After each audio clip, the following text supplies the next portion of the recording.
Magandang araw sa mga tito, tita, at mga kapatid na nakikinig sa channel na Gintong Takip Silim. Ang kwentong 9 na taon matapos ang aming hiwalayan, nakita ko ang dati kong biyenan na namamalimos sa kalsada. Agad akong nagbigay ng 750,000 piso. Ngunit hindi ko inasahan na ang isang piraso ng papel na inabot niya ay magpapabagsak sa akin. Baguio, unang linggo ng Disyembre. Ang ambon ay kasing pino ng alikabok na tinatangay ng malamig na hangin. Ang mga parol at bibingka ay nagsisimula ng magkumpulan sa mga bangketa. Ang mga taong nagmamadaling bumili ng panghanda sa Pasko ay nagbibigay ng pakiramdam na nakakasabik ngunit may halong lungkot. Nang hapong iyon, nakaupo ako sa loob ng sasakyan matapos pirmahan ng isang agricultural export contract na nagkakahalaga ng 15 milyong piso. Sa paningin ng iba, napakaswerte ko raw. Ako si Elena Macaraeg. 43 taong gulang. Isang financial director ng isang agritech company. May sariling bahay, sasakyan, posisyon, at pera. Ngunit sa gabi, kapag binubuksan ko ang ilaw sa sala, nararamdaman ko pa rin ang matinding lamig. 9 taon na ang nakalipas nang makipaghiwalay ako kay Carlos Di Mayuga. Siya ang lalaking kasama kong kumakain ng instant noodles sa isang maliit na inuupahang kwarto, ang lalaking nagsuot ng lumang kapote at nag-angkas sa akin sa kanyang lumang motorsiklo pauwi sa amin. Ang aming kasal ay hindi namatay dahil sa ikatlong partido. Namatay ito dahil sa 3 salitang sinabi niya noong nasa ospital ang tatay ko at kailangan ng pera para sa operasyon. Wala siyang pera. Mula nang pirmahan ko ang annulment papers, hindi ko na muling nakita si Carlos at hindi ko rin inalam ang balita tungkol sa kanyang ina na si Nanay Corazon. Ang pamilyang iyon ay naging isang lumang anino na may dalang sugat sa aking puso, natatakpan ng alikabok ngunit kumikirot pa rin kapag nasagi. Huminto ang sasakyan sa isang red light malapit sa gate ng Baguio General Hospital. Pinaalalahanan ako ng assistant kong si Lian tungkol sa meeting ko kinabukasan. Tumingin ako sa labas ng bintana. Sa ilalim ng isang puno ng pino sa kabilang kalsada, may isang matandang babae na nakasandal sa pader. Nakasuot siya ng kupas na kapote at kulay ube na ang kanyang mga kamay sa sobrang lamig. Sa harap niya ay may isang lumang lalagyan ng biskwit na may ilang barya at lutong pera. Ang hawak niyang piraso ng karton ay may sulat na lumabo na dahil sa ambon. Tulong po para sa operasyon ng anak ko. Ang anak ko ay naghihintay sa loob ng ospital. Nang mabasa ko ang mga linyang iyon, biglang bumigat ang dibdib ko. Lumingon ako kay Lian. Itabi mo muna ang sasakyan. Nagtaka siya. May bibilhin po ba kayo, ma'am? Wala, bababa lang ako sandali. Binuksan ko ang aking wallet at kumuha ng isang bungkos ng pera. Isang matanda na nakatayo sa ilalim ng ulan at namamalimos para iligtas ang anak. Kahit anong tingin mo ay nakakadurog ng puso.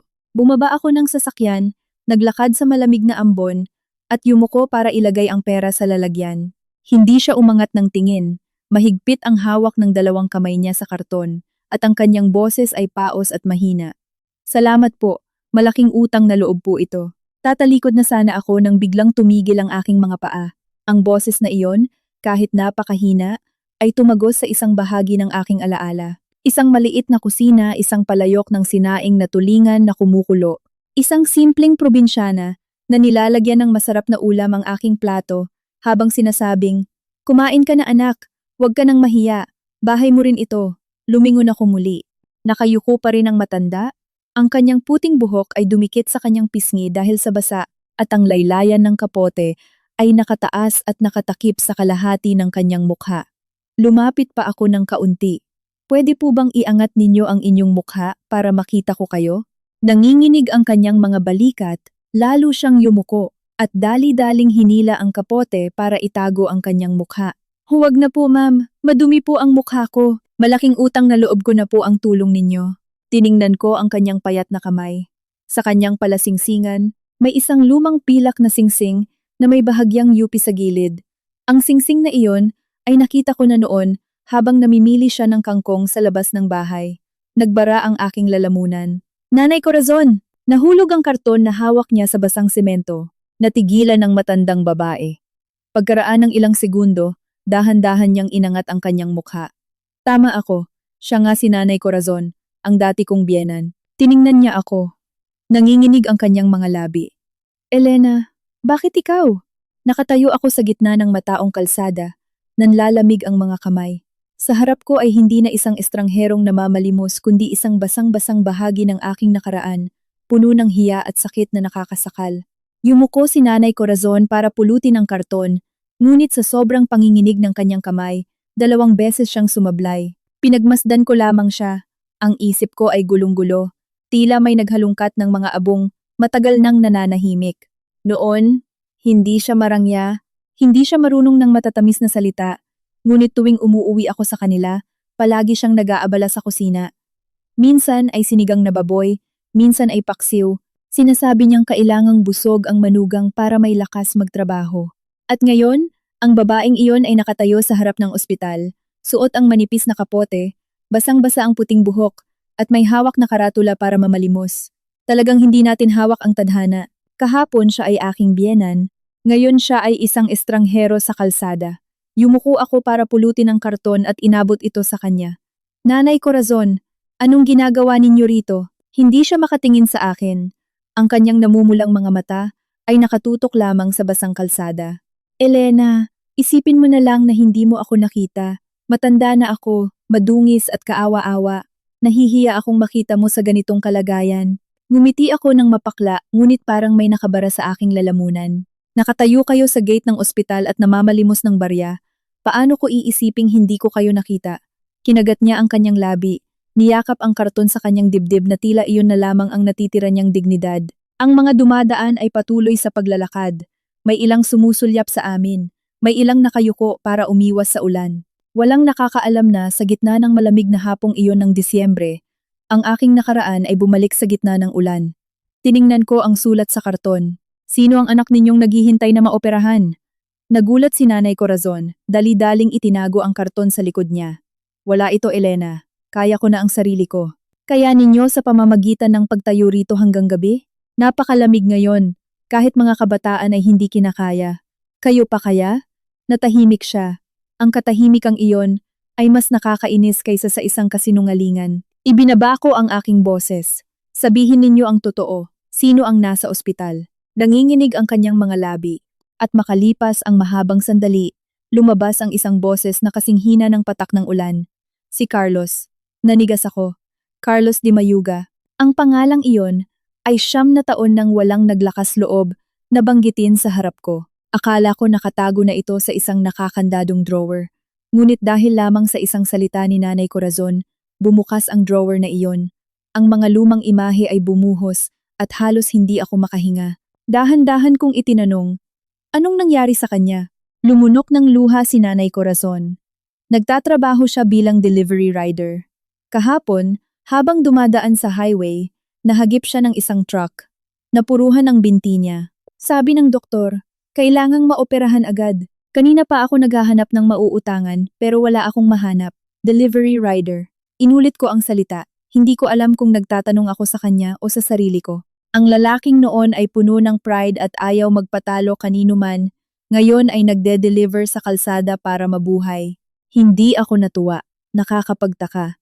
Naisip ko noon na kung sakaling dumating ang araw na maghirap siya, gagaan ang loob ko. Ngunit nang makita ko si Nanay Corazon na ganito, bumigat lamang ang puso ko. Nagmadali siyang magpaliwanag. Tila takot na isipin kong sinadya ko siyang hanapin. Hindi ko sinadyang abalahin ka. Kaninang umaga, dinala ko ang titulo ng bahay namin sa probinsya para isangla. Ang lupang iyon ay dadaanan ng bagong kalsada, kaya balita ko ay may malaking kabayaran balang araw. Pero nakapangalan pa iyon sa namayapa kong asawa. Hindi pa tapos ang proseso ng mana. Ayaw tanggapin ng bangko. At maging ang mga kamag-anak ay umiling. Sabi nila, may yaman sa papel, pero walang cash. Wala na akong ibang paraan kaya tumayo muna ako rito sandali. Pagdating doon, nabulunan siya sa iyak. Isang matandang babae na buong buhay iningatan ang malinis na pangalan ng kanyang pamilya, sa huli ay kailangang humawak ng karatula para mamalimos sa kalsada. May kasabihang, kahit nagugutom, panatilihin ang dignidad, ngunit may mga pagkakataong ang kahirapan ay itutulak ka sa pader. At ang dignidad ay nagiging isang karangyaan na hindi mo kayang abutin. Tiningnan ko siya. Naging matigas ang aking boses. Hanggang kailan ninyo balak tumayo rito? Mamamalimos pa ako ng kaunti tapos babalik na ako sa loob. Marami pa kasing kulang, Elena. Sumakay na kayo sa kotse. Natarantang kumaway si Nanay Corazon. Hindi pwede. Malaking tulong na yung binigay mo kanina. Wala na kaming kinalaman ni Carlos sa iyo. Tinitigan ko siya ng diretso. Totoo, wala na tayong kinalaman sa isa't isa. Ngunit buhay ng tao ang nakasalalay sa loob. Yumuko siya, nanginginig ang mga labi. Natatakot akong madumihan ang kotse mo. Ang pangungusap na iyon ay mas masakit pa sa anumang pagmamakaawa. Lumingon ako at sinabing, kung madumihan ang sasakyan, pwedeng hugasan. Pero kapag may masamang nangyari, ano ang ipanghuhugas ninyo? Nakatayo lang si Nanay Corazon. Mula sa likuran, tumakbo si Lian dala ang payong, ang kanyang mga mata ay puno ng pag-aalala at pagkagulat. Siguro ay hindi pa niya ako nakitang makipag-usap kanino man sa boses na parehong malamig at nanginginig. Kinuha ko ang karton mula kay Nanay Corazon, maingat na itinupi at ibinalik sa kanya. Sumakay na kayo, ihahatid ko kayo sa loob. Ginagawa ko ito para sa buhay ng isang tao. Hindi dahil tapos na ang nakaraan. Tumingin siya sa akin, mapula ang kanyang mga mata. May gusto sana siyang sabihin ngunit sa huli ay tahimik na tumango. Binuksan ni Lian ang pinto ng sasakyan at dahan-dahang sumakay si Nanay Corazon. Ang kanyang maduming tsinelas ay maingat na tumapak sa malinis na carpet. Iniurong niya ang kanyang mga paa. Sobrang naiilang kaya kinailangan kong tumingin sa labas ng bintana para hindi agad lumambot ang puso ko. Maikli lang ang biyahe papunta sa emergency room. Punong-puno ang ospital dahil malapit na ang Pasko. Amoy ng alkohol, amoy ng basang kapote, at ingay ng mga taong nagtatawagan sa pasilyo. Nauna ng kalahating hakbang si Nanay Corazon, nakakuba ang likod, yakap-yakap ang kanyang lumang bag ng mga dokumento. Huminto kami sa tapat ng room 306. Inilagay ni Nanay Corazon ang kanyang kamay sa doorknob, ngunit hindi agad binuksan. Ang kanyang mga balikat ay bahagyang nanginginig. Nakatayo ako sa likuran niya, dinig na dinig ang mabigat na tibok ng aking puso. Sa likod ng pintong iyon ay si Carlos de Mayuga, ang dati kong asawa na minahal ko ng lubos, at siya ring taong kinamuhian ko sa loob ng 9 na taon. Dahan-dahang itinulak ni Nanay Corazon ang pinto. Sumunod ako sa loob. Ang amoy ng gamot at ang tunog ng IV drip na pumapatak ay nagpabigat sa aking dibdib. Sa higaan malapit sa bintana, walang kibo na nakahiga si Carlos. Nakakast ang kanyang kanang binti, nakabenda ang braso, at tuyong-tuyo ang mga labi. Ang dating makapal at itim niyang buhok ay may mga hiblana ng puti. Nanigas ako sa kinatatayuan ko. Ang lalaking ito na nag-angkas sa akin sa mga bahaing kalsada, siya ring lalaking hinayaan akong umalis dahil sa isang pangungusap na mas malamig pa sa ulan ng Disyembre. 9 na taon na, akala ko kung magkikita kami, titingnan ko siya bilang isang estranghero. Ngunit nang makita ko siyang nakahiga doon, hindi ko magawang matuwa. Inayos ni Nanay Corazon ang kanyang kumot. Carlos, andito na si Nanay. Hindi siya nagising, bahagyang kumunot lamang ang kanyang noo. Eksakto namang pumasok si Nurse Abigail para hanapin ang kaanak ng pasyente. Dali-daling lumapit si Nanay Corazon. Mahina ngunit nagmamadali ang salita ng nurse. Kailangan po magbayad ng pamilya ng inisyal na depositong 80 at 5,000 piso para ma-schedule ang operasyon. Malala po ang bali sa binti. Hindi po ito pwedeng ipagpaliban. Namutla si Nanay Corazon. Miss, pwede po bang bigyan ninyo ako ng kaunti pang oras? Pumasok din ang surgeon, si Dr. Vergara. Direkta akong nagtanong, Doc, pakipaliwanag po ng maayos ang kondisyon niya at ang mga babayaran. Pinaliwanag niya ng malinaw. Ang 80 at 5,000 piso ay deposito lamang dahil matindi ang pinsala sa buto. Kailangan ng mga bakal, gamot pagkatapos ng operasyon, ICU, laboratorio at physical therapy. Kung bibilangin ang buong proseso ng pagpapagaling, aabutin ito ng humigit kumulang 750,000 piso. Nang marinig ito ni Nanay Corazon, napaatras siya ng kalahating hakbang, mahigpit na nakakapit sa kanyang lumang bag, 750,000 piso. Basag ang kanyang boses. Sa iba, isa lamang itong numero. Sa kanya, ito ang katumbas ng buong bahay na pinaghirapan niya buong buhay. Tiningnan ko si Carlos na nakahiga. Pagkatapos ay si Nanay Corazon, isang matandang babae na tila hindi na kayang buhatin pa ang anumang masamang balita. Nagtanong ako, nasaan ang cashier? Nagulat si Nanay Corazon at hinawakan ang manggas ng damit ko. Huwag, Elena. Hindi ko ito matatanggap. Matagal na kayong hiwalay ni Carlos. Dahan-dahan kong inalis ang kanyang kamay. Hindi padabog ngunit determinado. Hindi ko ibibigay sa inyo ang pera. Direktang babayaran ko ang ospital. Sa cashier, binasa ko ang patient code at nag-transfer ng buong 750,000 pesos. Tumingin ang kahera sa screen at nag-angat ng tingin. Ma'am, binayaran niyo na po ng buo yung estimated cost? Opo, pakiprint na lang ng resibo. Nang bumalik ako sa kwarto, nakatayo si Nanay Corazon sa may pintuan. Mapula ang mga mata. Inabot ko ang resibo kay Nurse Abigail. Bayad na po ang lahat, Doc. Gawin niyo na po ang dapat ninyong gawin. Tiningnan ako ni Nanay Corazon. Nanginginig ang mga labi at bumigay ang kanyang mga tuhod na tila luluhod. Agad kong sinalo ang kanyang siko. Huwag po kayong ganyan. Habang buhay tatanawin ni Nanay na utang na loob ito. Tumingin ako kay Carlos. Tulog pa rin siya at pinagpapawisan. Walang kamalay-malay na ang kanyang dating asawa na nasaktan niya ay nakatayo sa tabi ng kanyang kama. Nagsalita ako sa boses na mas malamig pa kaysa sa nararamdaman ko. Huwag muna kayong magpasalamat. Ang perang ito ay para makapagligtas ng buhay. Ang tungkol sa ating nakaraan, walang nagsabing tapos na ito. Yinakap ni Nanay Corazon ang resibo sa kanyang dibdib. Nanginginig ang papel kasabay ng kanyang payat na kamay. Ang halagang 750,000 pesos ay hindi lamang pambayad sa ospital, kundi isang bagong utang na pumatong sa isang lumang utang na hindi pa napapangalanan. Pagkatapos magbayad, balak ko na sanang umalis. Marami pang kailangang asikasuhin sa kumpanya at panay ang text ni Lian. Ang meeting kasama ang aming mga partners sa Mindanao ay naghihintay ng approval ko. Ngunit nang tumayo ako sa labas ng room 306, hindi ko maihakbang ang aking mga paa. Sa loob, nakaupo si Nanay Corazon sa gilid ng kama. Hawak ang nangingitim na kamay ni Carlos. Hindi siya umiiyak ng malakas. Nakayuko lamang at humihinga ng malalim. Ang tanawing iyon ay nagpaalala sa akin sa mga probinsyanang ina na tuwing nasasaktan ang anak, sinasabing ayos lang ngunit durog na sa loob. Sinabi ko sa sarili ko na mananatili ako ng ilang minuto pa. Bahagyang gumalaw si Carlos. Nanginginig ang kanyang mga pilik mata at dahan-dahang iminulat ang kanyang mga mata.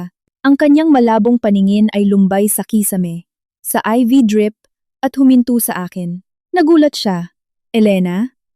Ang aking pangalan ay lumabas sa kanyang bibig makalipas ang 9 na taon. Pamilyar ngunit nakakapanibago. Tinitigan niya ako ng ilang segundo at tila naisip niyang wala na siyang karapatang tawagin ako tulad ng dati. Paos niyang binago, Elena. Nandito ka. Bago pa ako makasagot, yumuko agad si Nanay Corazon. Anak, huwag ka munang gumalaw. Si Elena ang naghatid sa akin dito. Siya na rin ang nagbayad ng bill mo sa ospital. Ipinikit ni Carlos ang kanyang mga mata. Sa kanyang namumutlang mukha, dumaan ang matinding hiya.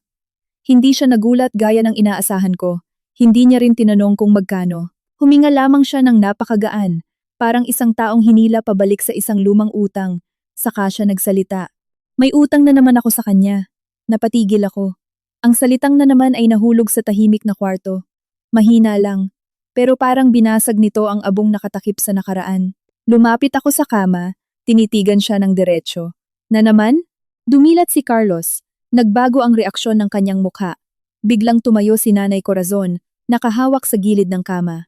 Elena, kagigising lang niya, baka epekto pa ng gamot kaya kung ano-ano ang sinasabi, lumingon ako sa kanya. Narinig niyo rin po, Nanay. Sinabi niyang na naman, ibig sabihin may nangyari pa noon. Yumuko si Nanay Corazon, kinagat ang kanyang mga labi. At ang buo niyang katawan ay nanliliit na tila isang batang na huling may ginawang mali. Tiningnan ko si Carlos. Sabihin mo, 9 na taon na ang nakalipas. Bukod sa 3 salitang, wala akong pera, ano pa ang tinago ng pamilya ninyo sa akin? Ibinaling ni Carlos ang kanyang mukha sa bintana. Ang kanyang mga kamay ay mahigpit na nakakuyom sa kumot hanggang sa pumuti ang kanyang mga buko. Ibinuka niya ang kanyang bibig, ngunit walang lumabas na salita. Sumingit si Nanay Corazon. Huwag mo muna siyang tanungin. Nasasaktan siya. Sabi ng doktor, bawal siyang ma-stress. Napangiti ako ng mapakla. Hindi ngiti ng tuwa, kundi ngiti ng isang taong inis na inis. Noong ako ang nasasaktan, may natakot ba na ma-stress ako, Nanay? Natigilan ng matanda. Ang mga salitang iyon ay matalas, sumugat sa aming dalawa. Ngunit hindi ko ito binawi. 9 na taon na ang nakalipas. Ang aking ama ay nasa operating table. Ang aking ina ay umiiyak sa pasilyo. At ang asawang pinakapinagkakatiwalaan ko ay nagsabing wala siyang pera. Mula noon, natutunan ko ang isang mapait na katotohanan. Minsan, hindi kahirapan ang pumapatay sa tiwala, kundi katahimikan. Pumikit si Carlos, mahina ang boses. Elena, Hindi ngayon. Kailan pa? Tanong ko. Hindi pa ba sapat ang 9 na taon? Tinakpan ni Nanay Corazon ang kanyang bibig. Tumulo ang kanyang mga luha sa ibabaw ng kanyang kamay. Ngunit pinigilan niya ang kanyang paghikbi. May mga bagay na akala ng iba. Ang pananahimik ay pagmamahal. Ngunit kapag tumagal, nagiging patalim ito. Mali ako, Elena. Pero nakikiusap ako.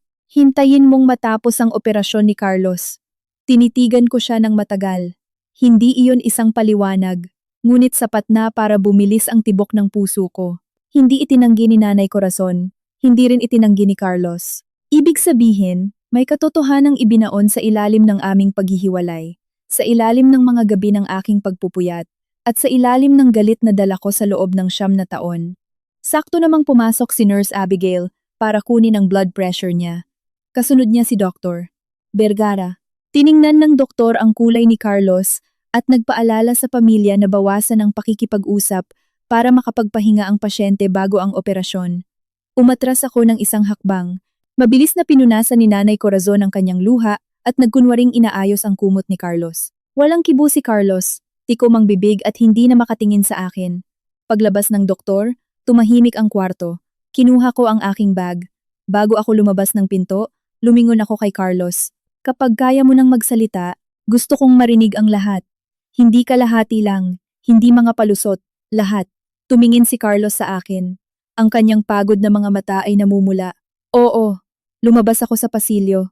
Sa labas ng bintana, patuloy ang pag-ambon sa maulap na langit ng Baguio. Sa loob ko, isang lumang pinto ang malakas na kinakatok mula sa loob. Nang gabing iyon, hindi ako makatulog. Kapag ipinipikit ko ang aking mga mata, naririnig ko ang mahinang boses ni Carlos. May utang na naman ako sa kanya. Isang salita lang, ngunit naging dahilan para magpaikot-ikot ako sa kama hanggang madaling araw. Akala ko noon malinaw na ang lahat. Kailangan ng pera ng tatay ko para maoperahan. Sabi ng asawa ko wala siya. Tahimik ang pamilya ng asawa ko at kaming mag-ina ang mag-isang lumaban. Pero ngayon, ang katahimikan ni Carlos at ang takot sa mga mata ni Nanay Corazon ay tila isang bitak sa pader na itinayo ko. Kinabukasan, ika-6 ng Disyembre, nagmaneho ako papunta sa ospital. Malamig pa rin ang hangin. Tumila na ang ambon ngunit basa pa ang kalsada. Bumili ako ng black coffee sa labas.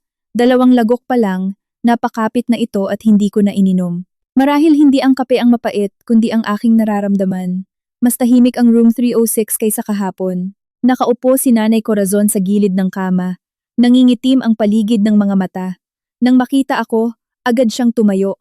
Elena, ang aga mo yata. Tiningnan ko siya, saka si Carlos. Mas gising na siya, maputla pa rin pero hindi na malabo ang tingin. Hinila ko ang upuan at umupo. Hindi na ako nagpaligoy-ligoy. Kahapon sinabi mong may utang ka na naman. Kaya mo na bang magsalita ngayon? Yumuko si Nanay Corazon. Ang kanyang mga kamay ay pinipilipit ang laylayan ng kanyang damit. Tumingin si Carlos sa kanyang ina. Paos pero malinaw ang boses. Nanay, pakikuha nga po yung bag na dala niyo kahapon. Nagulat si Nanay Corazon. Anak, mahina ka pa. Pinutol siya ni Carlos. Hindi sumisigaw, pero determinado. Matagal na natin itong itinago sa kanya. Nakatayo lamang siya ng ilang segundo. Tapos ay yumuko sa ilalim ng upuan at inilabas ang isang kupas na brown na bag. Nakilala ko ito.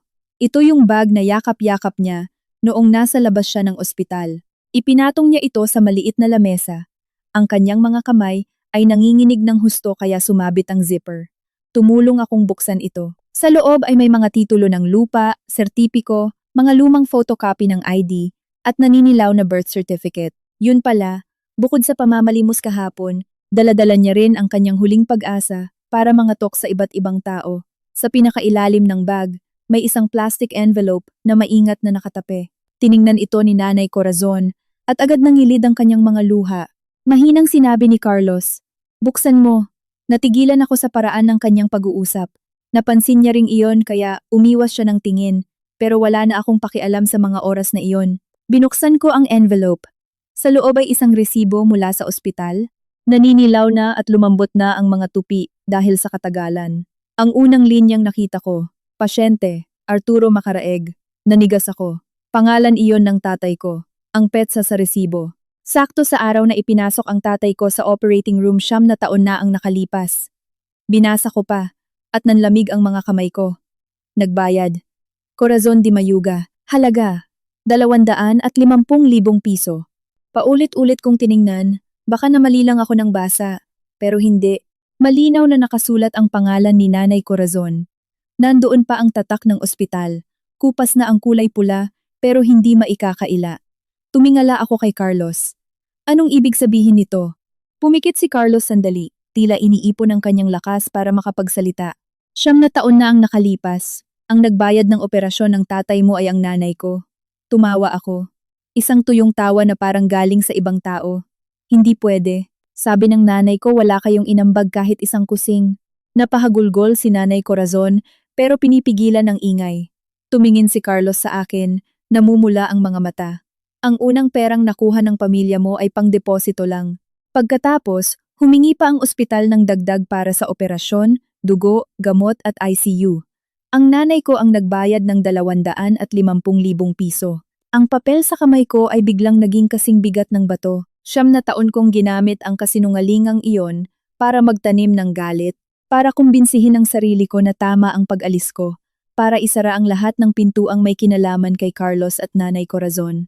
At ngayon, isang manipis na resibo ang bumaligtad sa lahat.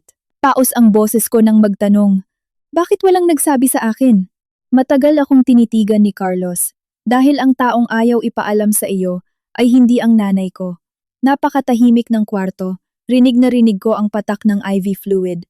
Nakayuko si Nanay Corazon. Nanginginig ang mga balikat. Ako naman, nakaupo doon. Hawak ang resibo. Sa unang pagkakataon matapos ang 9 taon, naramdaman kong nawalan ng basihan ang galit ko. Ibinaba ko ang resibo sa gilid ng kama. Malamig ang aking mga kamay. At ang isip ko ay umuugong tila may daan-daang boses na sabay-sabay nagsasalita. Ipaliwanag mo, sabi ko. Tumingin si Carlos sa akin. Tuyo ang mga labi, paos ang boses. 9 taon na ang nakalipas. Bago pumasok ang tatay mo sa ospital, may naipon akong kaunti, mahigit 80,000 piso. Balak ko sanang itabi iyon kung sakaling kailanganin nating mag-asawa. Ngumiti ako ng mapait. Tapos, nasaan ang pera? Yumuko siya.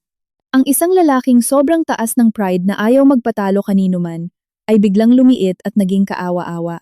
May kaibigan akong nagngangalang Ramoncito. Kasama ko siya sa pag-aayos ng aircon ng ilang taon. Sabi niya nakakuha siya ng kontrata para magkabit ng mga aircon sa isang apartment complex sa Pangasinan, pero kulang siya sa puhunan. Naniwala ako sa kanya, ipinangalan sa akin ang utang at pumirma sa mga supplier. Nakaupo sa tabi niya si Nanay Corazon, pinipisil ang sariling mga kamay. Sa pakikinig pa lang, nasasaktan din siya na parang kahapon lang nangyari. Nagpatuloy si Carlos, tinakbo ni Ramoncito ang materyales at nawala. Hinanap ako ng mga supplier na may hawak ng pinirmahan ko. Tinakot nila akong gagawa sila ng gulo. Idedemanda ako at pupunta sa bahay mo. Sinabing manloloko ako. Natakot akong madamay ka. Kaya kinuha ko lahat ng ipon natin, isinangla ang motor ko, at ibinenta ang mga gamit ko sa pag-aayos ng aircon para makapagbayad ng bahagya. Nabulunan ako habang nakikinig. Ibig sabihin, noong tinawagan ko siya, hindi lang siya walang pera, kundi nakatayo siya sa gitna ng matinding problema na siya rin ang may gawa dahil sa kanyang pagtitiwala. Bakit hindi mo sinabi? Pumikit si Carlos. Dahil nahihiya ako. Tumawa ako. Humapdi ang aking mga mata. Nahihiya? Ang tatay ko ay nasa labas ng operating room. Ang nanay ko ay halos himatayin sa kakaiyak. Tinawagan ko ang asawa ko na parang siya na lang ang huling sagip ko. Tapos ikaw? Nahihiya? Hindi siya sumagot. Ang kanyang mga kamay ay mahigpit na nakakuyom sa kumot hanggang mamuti ang mga buko. Alam kong mali ako. Naisip ko noong oras na iyon, asawa mo ako, pero wala man lang akong maibigay para tulungan ang biyenan ko. Kung sasabihin ko, baka pandirian mo lang ako. Ang tanga ko, hinayaan kong bulagin ako ng pride ng isang lalaki. Tiningnan ko siya. Mabigat ang bawat salitang binibitawan ko. Mahirap ka. Handa akong maghirap kasama mo. Niloko ka. Pwede kitang pagalitan tapos sabay nating babayaran ang utang. Pero nanahimik ka. Hinayaan mong isipin ko na pinabayaan mo ang tatay ko. Alam mo ba kung paano pinatay ng 3 salitang, wala akong pera, ang tiwala ko sa'yo? Napahagulgol si Nanay Corazon. Elena, patawarin mo ako. Narinig kong kausap ka ni Carlos sa telepono noon. Nakaupo siya sa labas. Kasing puti ng papel ang mukha niya. Pinilit ko siyang magsalita hanggang sabihin niyang kailangan ng tatay mo ng pambayad sa operasyon. Pinunasan niya ang kanyang luha gamit ang laylayan ng kanyang damit. Hindi ko siya pinagalitan. Naisip ko lang, mas mahalaga ang buhay ng tao kaysa sa pride. Nang gabing iyon, tinanggal ko ang mga alahas ko sa kasal, ang gintong kwintas na bigay ng lola ko, at kinuha ang lahat ng laman ng savings account ko. Kung magkano pa ang kulang, umutang ako sa probinsya. Kinabukasan, bumiyahe ako pa Baguio at nagbayad ng 250,000 piso.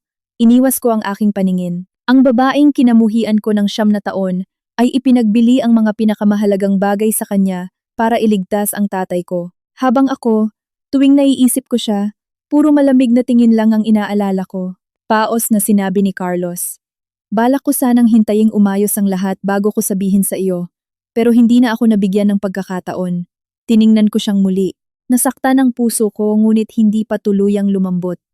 Ang katotohanan ay pwedeng linawin ang nakaraan, ngunit hindi nito agad mabubura ang sakit. Hindi ka walang pakialam, dahan-dahan kong sinabi. Pero naging duwag ka noong mga oras na kailangan kong maging matapang ka. Yumuko si Carlos. Sa unang pagkakataon, hindi siya umiwas, hindi nagdahilan, at hindi nanisi. Oo, naging duwag ako. Tinakpan ni Nanay Corazon ang kanyang bibig, mahinang umiiyak. Sa labas ng pasilyo, ang tunog ng gulong ng stretcher na dumadaan sa malamig na semento ay mahaba at nakakakilabot.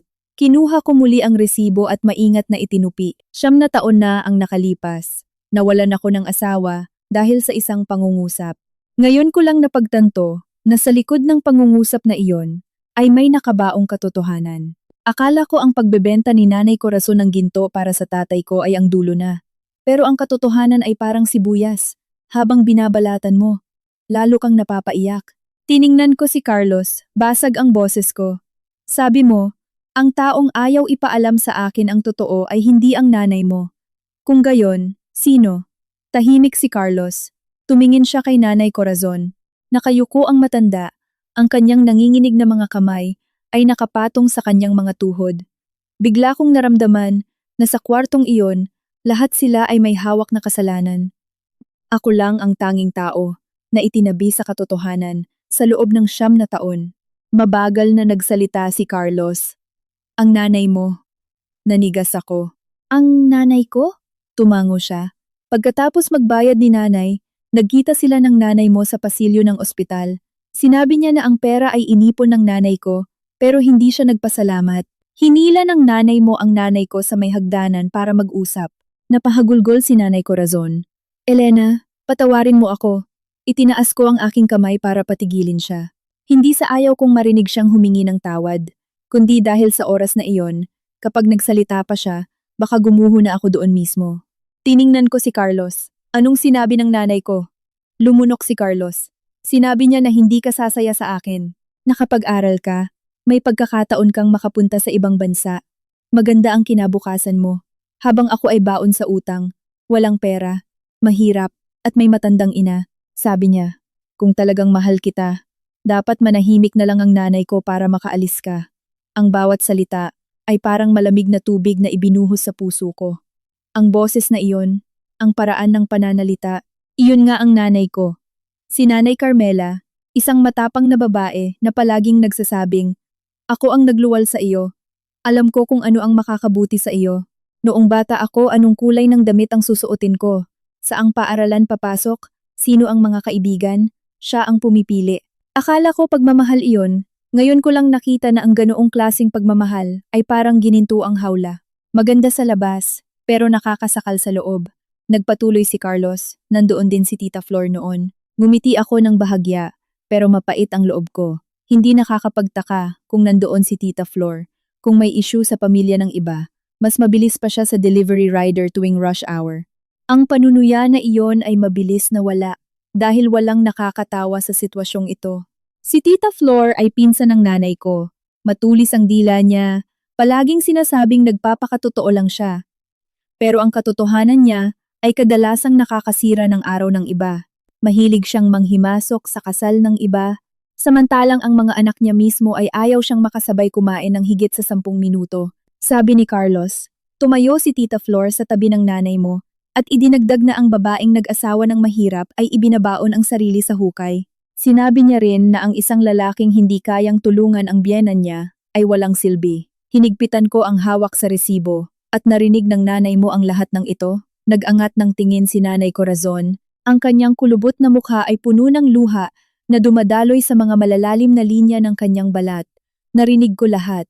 Sobrang sakit. Pero noong nakita ko si Carlos na baon sa utang at nakita kitang umiiyak sa labas ng operating room, natakot ako. Naisip ko na may punto ang nanay mo. Bata ka pa. Marami ka pang mararating. Ang pamilya namin ay talagang mahirap. Natakot akong manatili ka, tapos maghihirap ka habang buhay. Paos ang boses ko nang magtanong. Kaya pumayag kayong kamuhian ko kayo? Dahan-dahang tumango si Nanay Corazon. Oo, nagkamali ako. Akala ko mas mabuti nang magalit ka sa akin kaysa magsisi ka. Pero hindi ko naintindihan na ang galit ay isa ring posas. Tinanggalan kita ng posas ng kahirapan, pero pinalitan ko ng iba. Iniwas ko ang tingin ko. Sa labas ng bintana, tumila na ang ulan, pero kulay abo pa rin ang langit. Pumasok sa isip ko ang imahe ng nanay ko noon. Nakaupo sa gilid ng kama ng ospital, hawak ang kamay ko, sinasabing, kailangan mong iligtas ang sarili mo. Naniwala ako, buong buo, dahil pwede kang magduda sa buong mundo. Pero sino ang magdududa sa sarili niyang ina? Nagpatuloy si Carlos. Pagkatapos mong pirmahan ng annulment papers, pinuntahan kita sa bahay. Hinarangan ako ni Tita Flor sa gate. Sabi niya, nandidiri ka raw sa akin. Kung may natitira pa raw akong kahihiyan, wag na kitang abalahin. Pumikit ako, pait na pait ang lalamunan ko. Kailanman ay hindi ko sinabi iyon. Alam ko, tiningnan ako ni Carlos. Pero noong oras na iyon, wala akong lakas ng loob na ipilit ang sarili ko. Baon na nga ako sa utang, nahihiya pa, at naniwala akong ayaw mo na talaga akong makita. Nanahimik na naman ako. Muli, dumilat ako at tiningnan siya. Ang galit sa loob ko ay hindi lang para sa nanay ko, kay Tita Flor, kay Nanay Corazon, kundi para na rin kay Carlos. Kung naging mas matapang lang sana siya ng kaunti, kung sinabi lang sana ni Nanay Corazon ang totoo, kung nabawasan lang sana ang panghihimasok ng nanay ko sa pangalan ng magandang kinabukasan, hindi sana naputol ng 9 na taon ang buhay ko, mahina kong sinabi. Yun pala, ang buhay ko ay parang produkto na inilagay sa timbangan. Yung isa tinimbang ang kinabukasan, yung isa tinimbang ang kahirapan, yung isa tinimbang ang pride. Habang ako, ang taong mabubuhay sa desisyong iyon, ay hindi man lang binigyan ng karapatang malaman ang tunay na bigat nito. Walang sumagot. Ang tunog lang ng 5-drip ang naririnig sa kwarto. Tiningnan ko si Nanay Corazon, tapos si Carlos. Sa loob ko, ang imahe ng sarili kong ina ay nagsimulang magkabitak-bitak. Hindi ito biglang gumuho, dahan-dahan lang, pero mas masakit kaysa sa tunog ng pagkabasag. Tinitigan ko si Carlos ng matagal. Ang lalaking nakahiga sa kama ng ospital sa harap ko ay hindi na ang Carlos noong 9 na taon na ang nakalipas. Yung taong tuwing nagkakamali ay nananahimik at umiiwas ng tingin. Ngayon, sobrang hina niya na kailangan pa niyang huminto para huminga matapos magsalita ng ilang pangungusap, pero ang mga mata niya ay mas malinaw kaysa dati. Akala ko hindi mo na ako hinanap matapos kong pumirma. Ngumiti ng malungkot si Carlos. Hinanap kita, pero hindi kita maabot. Sinabi niya na pagkatapos kong pirmahan ang papeles, 3 beses siyang pumunta sa bahay ng nanay ko. Noong una, hinarangan siya ni Tita Flor sa gate. Sinabing nagpapahinga ako at ayaw makipagkita. Pangalawa, nagpasara ng pinto si Nanay Carmela at sinabing nag-aayos na ako ng papeles pa abroad. Pangatlo, tumayo siya sa labas ng gate sa ilalim ng ulan ng halos 1 oras hanggang sasabihin ni Tita Flor na ang lalaking hindi kayang buhayin ng asawa ay dapat nang bumitaw. Huwag ka nang kumapit na parang linta. Bumigat ang dibdib ko nang marinig iyon. Hindi ko alam na pumunta siya. Paos na nagpatuloy si Carlos. Sumulat ako ng 3 liham. Ang isa ay pinadala ko sa bahay ng nanay mo. Ang pangalawa ay pinakiusap ko sa dati kong kaibigan na iabot sa kumpanya mo. At ang huli ay ipinadala ko sa address na inilagay mo sa application mo papuntang. Hindi, sa training program ng kumpanya ninyo sa labas ng bansa. Napatigil siya, nahihiya, tila natatakot na magkamali ng salita at mainis ako. Noon, ipinadala ako ng kumpanya sa Canada para mag-aral ng 6 na buwan. Sabi ng nanay ko, biyaya iyon ng langit. Umalis ng mabilis. Ang pananatili rito ay magpapabigat lang sa loob. Ano ang nakasulat sa liham? Tanong ko. Sa una, ipinaliwanag kong ang nanay ko ang nagbayad para sa tatay mo. Nakiusap ako na huwag kang umalis nang may maling akala. Sa pangalawa, humingi ako ng pagkakataon na magkita tayo, kahit isang beses. Kahit pa ituloy mo ang hiwalayan, tatanggapin ko. Sa huli, huminto si Carlos, namula ang mga mata. Isinulat ko na, kung gusto mo talagang umalis, hindi kita pipigilan. Pero sana, maniwala ka na hindi ko ginustong pabayaan ka. Yumuko ako. Ibinao ng aking mga kuko sa aking palad. May mga salita na kung dumating lang sa tamang oras, kaya sanang isalba ang isang kasal. Ngunit kapag nahuli ng 9 na taon, abo na lang ito ng namatay na apoy. Pumunta ka rin ba sa airport? Tumango si Carlos. Nahuli ako. Nakita lang kitang dumaan sa security check. Suot mo ang brown mong coat, hila ang itim na luggage, at nakapusod ang buhok mo. Lumingon ka sa nanay mo bago ka dumiretso. Nanigas ako. Masyadong tama ang mga detalyeng iyon. Ang brown coat ay binili ng nanay ko bago ako umalis. Ang itim na luggage ay lumang gamit ng tatay ko na ginamit ko para hindi na gumastos pa. Kung gumagawa lang ng kwento si Carlos, hindi niya maaalala ang lahat ng ito. Biglang yumuko si Nanay Corazon. Elena, may kasalanan din ako. Alam kong hinanap ka niya. Alam kong sumulat siya. Pero hindi ako naglakas loob na magpakita sa iyo para sabihin ang totoo. Naisip ko na kung tatahimik ako sandali, gaganda ang buhay mo. Hindi ko inakalang ang isang araw na pananahimik ay magiging isang buwan. Ang isang buwan ay magiging isang taon. At sa huli ay naging 9 na taon. Tiningnan ko siya. Sa mga oras na iyon, hindi na puro galit ang nararamdaman ko. Halo-halo. Masakit, nakakaawa, nakakagalit, hanggang sa gusto ko na lang tumawa. Madalas sabihin ng mga matatanda na alam nila kung ano ang pinakamabuti para sa anak. Pero minsan, sa ngalan ng pagmamahal na iyon, inaasnan nila ang buong buhay ng kanilang anak hanggang sa umalat ito. Kung kayo po ay nasa kalagayan ko, tinago ng sarili ninyong pamilya ang katotohanan sa loob ng 9 na taon. Makakaya ba ninyong kumalma? Kung tinamaan ang inyong puso sa kwentong ito, mangyari po lamang na mag-iwan ng like, i-comment ang inyong saloobin sa ibaba, at pakinggan hanggang dulo upang malaman kung saan hahantong ang lahat. Tumayo ako at inilagay ang lumang resibo sa aking bag. Sinundan ako ng tingin ni Nanay Corazon. May halong takot at pagmamakaawa ang kanyang mga mata. Anak, saan ka pupunta? Huminto ako sa may pintuan. Kakausapin ko ang nanay ko. Akmang babangon si Carlos, pero namutla siya sa sakit. Lumingon ako at binagalan ng pagsasalita. Huwag ka munang gumalaw. Hindi ako aalis para makipag-away. Aalis ako para linawin ang bahagi ng aking buhay. Umiyak si Nanay Corazon. Tumingin sa akin si Carlos. Sa pagkakataong ito, hindi niya ako pinigilan at hindi rin siya nagmakaawa. Siguro naiintindihan niya na. Kapag nabuksan na ang katotohanan, hindi na ito pwedeng ibalik pa sa lumang drawer. Naglakad ako sa pasilyo ng ospital. Puno ng mga naghihintay na kaanak ang mga plastik na upuan. Bawat isa ay may dalang sariling problema. Dumaan ako sa gitna nila, mahigpit ang hawak sa strap ng aking bag. Sa loob nito ay ang resibo ng 250,000 pesos. Manipis na papel, pero kasing bigat ng 9 na taon ng kabataan na ninakaw sa akin, kapalit ng 2 salitang para sa iyo. Gabi na, nang makarating ako sa Outlook Drive. Bukas na ang mga makukulay na ilaw ng Pasko sa daan. Ang mga tao ay bumibili ng regalo at masayang nagtatawanan. Ako naman, nakaupo sa likod ng manibela, nanlalamig ang mga kamay. Sa loob ng bag ko ay ang resibo na bumaligtad sa aking paniniwala. Ang 4.5 million peso na kondo na ito ay binili ko para sa nanay ko. Nasa 19th floor, may elevator, security, malapit sa palengke at ospital. Nang iabot ko ang susi, naisip kong nagawa ko na ang tungkulin ko bilang anak. Ang nanay ko na si Nanay Carmela ay umiyak sa gitna ng sala. Sinasabing, napakagaling ng anak niya. Sapat na raw na makita niya akong masaya. Naniwala akong totoo iyon. Ngayon, napag-isip-isip ko kung ilang kasinungalingan ang tinago niya para lang maitulak ako sa landas na gusto niya. Binuksan ko ang pinto. Rinig na rinig ang ingay ng TV mula sa sala. May palabas na comedy at nagtatawanan. Nakaupo ang nanay ko sa sofa, nakasuot ng dark purple na sweater. Sa tabi niya ay si Tita Flor, humihigop ng tsaa, at sa mesa ay may mga kastanyas, ubas at fruitcake. Nang makita ako ng nanay ko, nagulat siya. Elena, bakit nandito ka pa sa ganitong oras? Nakakain ka na ba? Iinitin ko ang sabaw.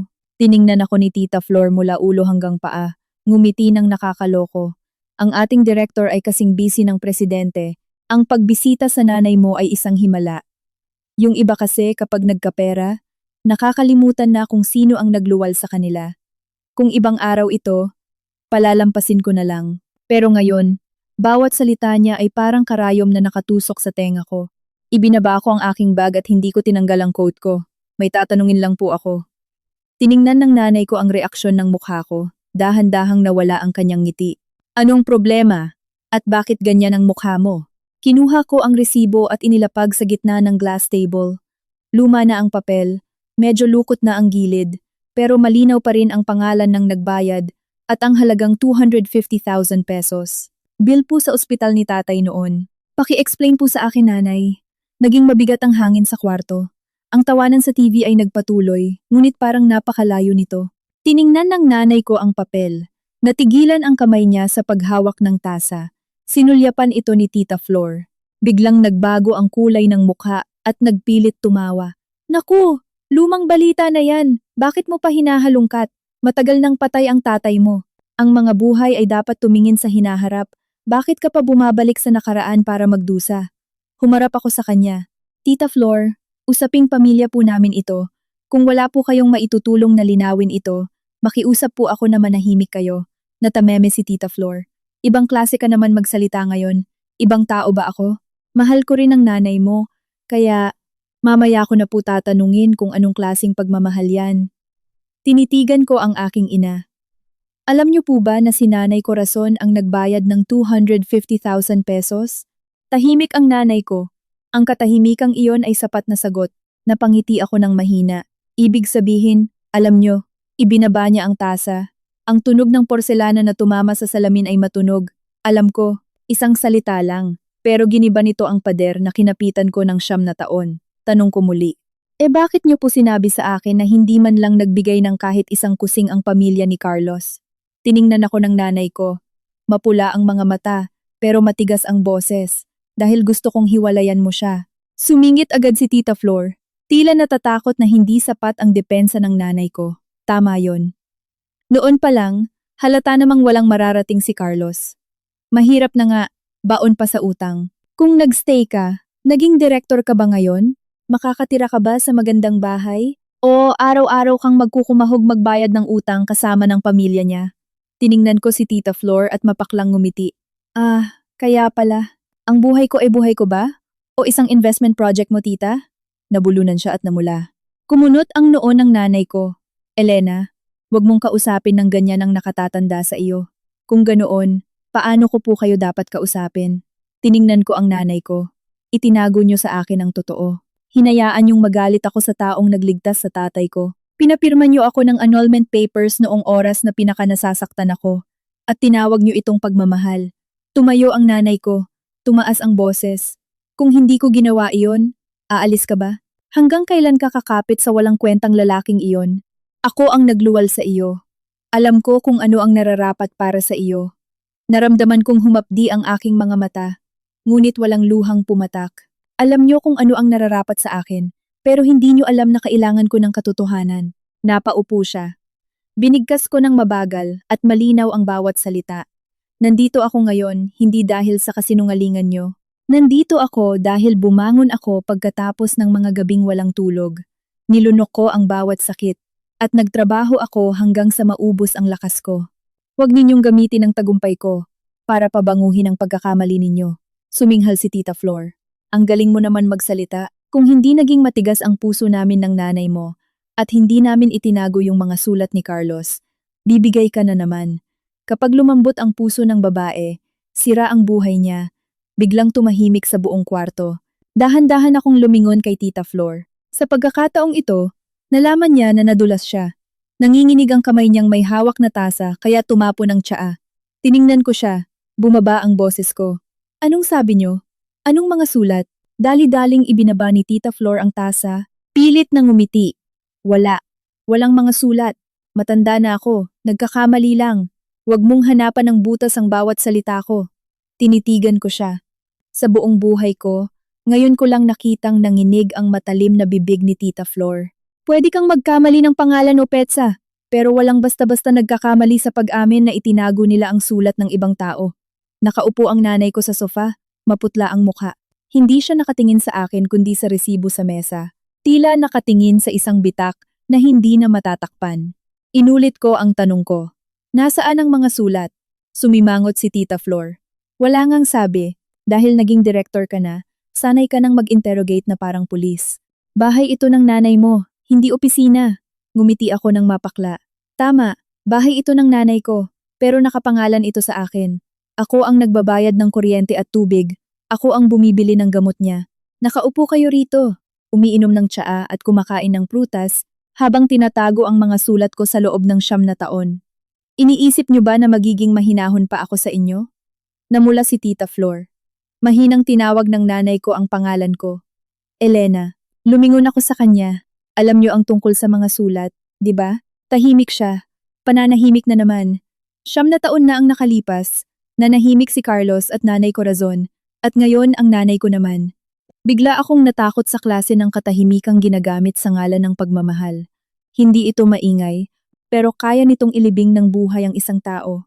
Mabagal kong sinabi, kung hindi ilalabas ni Tita Flor ang mga sulat ngayon, sa death anniversary ni Lolo sa susunod na linggo, itatanong ko ito sa harap ng buong pamilya. Hindi ko kailangang mag-amok. Ipapakita ko lang ang resibong ito at itatanong kung sino ang nagtago ng mga sulat ni Carlos. Nasa sa inyo kung sa anong paraan nyo gustong malaman ng lahat. Biglang tumayo si Tita Flor. Tinatakot mo ba ako? Hindi po. Ibinabalik ko lang ang katotohanan kung saan ito nararapat. Nanginginig ang labi ni Tita Flor sa inis. Tiningnan niya ang nanay ko, pero hindi ito nagsalita para ipagtanggol siya. Sa huli, padabog siyang pumasok sa katabing kwarto at naghalungkat sa cabinet. Rinig ang pagbukas-sara ng drawer na parang may daga nang umangat-ngat sa puso ko. Makalipas ang ilang sandali, lumabas siya at itinapon ang 3 lumang envelope sa mesa. O ayan, basahin mo kung gusto mo. Noon, gusto lang naming mapabuti ka. Kung wala kami, nabaon ka na sana kasama ng lalaking yon. Hindi ako sumagot. Kinuha ko ang unang envelope. Naninilaw na ang papel, medyo tupi ang gilid. Nakasulat doon ang pangalan ko, Elena Macaraeg. Ang sulat kamay ni Carlos ay medyo tagilid at matigas. Nakilala ko agad. Ito yung sulat kamay niya kapag gumagawa siya ng listahan sa palengke para sa akin. Kangkong, isda, tokwa, sibuyas. Mga simpleng bagay lang iyon pero ngayon ay parang karayom na tumutusok sa akin. Binuksan ko ang unang sulat. Elena, hindi ko pinabayaan ang tatay mo. Nagbayad ang nanay ko sa ospital. Nagkamali ako dahil hindi ko sinabi ang totoo noong kailangan mo ako. Pero nakikiusap ako na huwag kang umalis ng may maling akala. Nanginginig ang mga kamay ko. Ang pangalawang sulat ay mukhang nagmamadali. May mga parteng kumalat ang ink. Pinuntahan kita sa bahay, pero hindi tayo nagkita. Alam kong mahirap ako at binigo kita. Hindi ako humihingi ng tawad. Gusto lang sana kitang makausap kahit isang beses para sabihin lahat. Kinagat ko ang labi ko.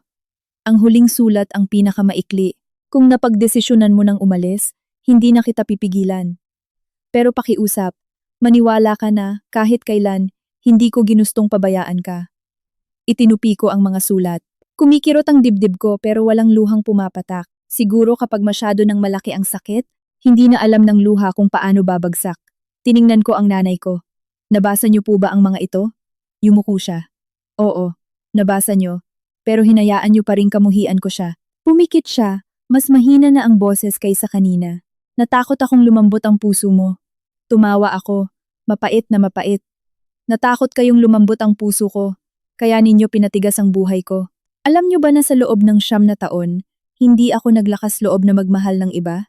Naisip ko na kung yung asawa ko nga natalikuran ako noong naghihingalo ang tatay ko, sino pa ang mapagkakatiwalaan sa mundong ito? Tumulo ang luha ng nanay ko. Ngunit sa pagkakataong iyon, hindi ako naawa, lalo lang bumigat ang paligid sa kwarto. Sumingit pa si Tita Flor. Mayaman ka na ngayon. Ano pa bang inirereklamo mo? Ang swerte ng babae ay nasusukat sa napangasawa niya. Tama lang na iniwan mo siya. Humarap ako sa kanya. Kalmado ngunit malamig ang boses. Nagkakamali po kayo. Ang swerte ng babae ay wala sa napangasawa, kundi nasa karapatan niyang piliin ang sarili niyang buhay. At kinuha ninyo sa akin iyon. Natameme siya. Ibinulsa ko ang 3 sulat pati na ang resibo. Mula ngayon, Tita Flor, wag na kayong tutuntong sa bahay na ito. Hindi namin kailangan ng pagmamahal ninyo. Ang isang beses ninyong pagmamahal ay nagkakahalaga ng 9 ng aking buhay. Namula si Tita Flor sa galit, kinuha ang bag at tumayo. Bago siya umalis, bumulong pa siya, nag-alaga ka ng ahas sa bakuran mo. Tinitigan ko siya ng diretso. Ang kasabihang iyon, dapat ninyong itabi kapag nananalamin kayo. Padabog na sumara ang pinto. Rinig pa rin ang tawanan sa TV. Ngunit sa 4.5 million na kondo na iyon, kami na lang ng nanay ko ang naiwan sa gitna ng wasak na katotohanan. Ang tawanan mula sa comedy show sa TV ay naririnig pa rin, pero parang panis na pagkaing nakakasuka sa tenga. Nakaupo ang nanay ko sa sofa, nakapatong ang 2 kamay sa tuhod. Ang babaeng noon ay sinusunod ng buong pamilya sa isang salita lang. Ngayon ay tila nanliit sa suot niyang purple sweater. Tiningnan ko siya. Napakasakit ng dibdib ko, na ayaw ko nang manisi pa. Mahina niyang tinanong, "Anong gagawin mo sa akin ngayon?" Nabulunan ako sa tanong na iyon. Kahit anong galit ko, nanay ko pa rin siya. Ang taong nagluwal sa akin. Walang tulog noong nilalagnat ako. Nagtiis na hindi kumain para mabigyan ako ng masarap na ulam. Pero siya rin ang nagtago ng totoo at humarang sa mga sulat ng asawa ko para mabuhay ako sa galit ng 9 na taon. Umupo ako sa tapat niya. "Aalagaan ko pa rin po kayo." Nag-angat siya ng tingin, mapula ang mata. Huminga ako ng malalim, pero hindi ko na po hahayaan na kayo ang magdesisyon para sa buhay ko. Kinagat niya ang kanyang labi, isang reaksyon na pamilyar na sa akin. Sa tuwing hindi niya nakukuha ang gusto niya, mananahimik siya bago gumamit ng luha, sakit, at tungkulin ko bilang anak para konsensyahin ako. Noon, pinakatakot ako na maging malungkot ang nanay ko. Hanggang ngayon, natatakot pa rin ako, pero hindi ko nahahayaang pagtaksilan ko ang sarili ko dahil sa kalungkutan niya. "Iniisip mo bang wala akong utang na loob?" Tanong niya. "Hindi po. Naisip ko lang po na nagising na ako." Kumunot ang noo niya. "Dahil lang sa ilang sulat ng lalaking iyon, sinisisi mo na ako? Nakalimutan mo na ba kung sino ang nagpalaki sa iyo?" Tiningnan ko ang nanay ko ng mabagal at malinaw. "Hindi ko po nakakalimutan. Pero huwag niyo ring kalimutan na ang pamilyang tinawag ninyong mahirap ay nagbayad ng 250,000 pesos para iligtas si tatay. Habang kayo, ang taong pinakapinagkakatiwalaan ko, ay tinago ito sa akin." Umiwas siya ng tingin at tumulo ang luha sa kanyang pisngi. Nagpatuloy ako, "Ipaparenta ko ang kondo na ito. Ililipat ko kayo sa mas maliit na kondo. Malapit pa rin sa palengke at ospital. May elevator at security. Babayaran ko pa rin ang gamot ninyo, pagkain, at lahat ng kailangan ninyo. Pero mula ngayon magiging malinaw na ang lahat. Hindi ko kayo pababayaan, pero hindi ko na rin hahayaang gamitin ninyo ang sakripisyo ninyo para kontrolin ang buhay ko." Napablikwas siya ng bangon. "Pinapalayas mo ako?" "Hindi po. Ibinabalik ko lang kayo sa nararapat ninyong buhay. At ang buhay ko, pakibalik na rin po sa akin." Natigilan siya. Masakit man pakinggan, hindi ko pwedeng pag-aangin pa. 9 na taon, mukha akong wagi sa paningin ng ibang tao. Pero gabi-gabi, pakiramdam ko ang lungkot-lungkot ko.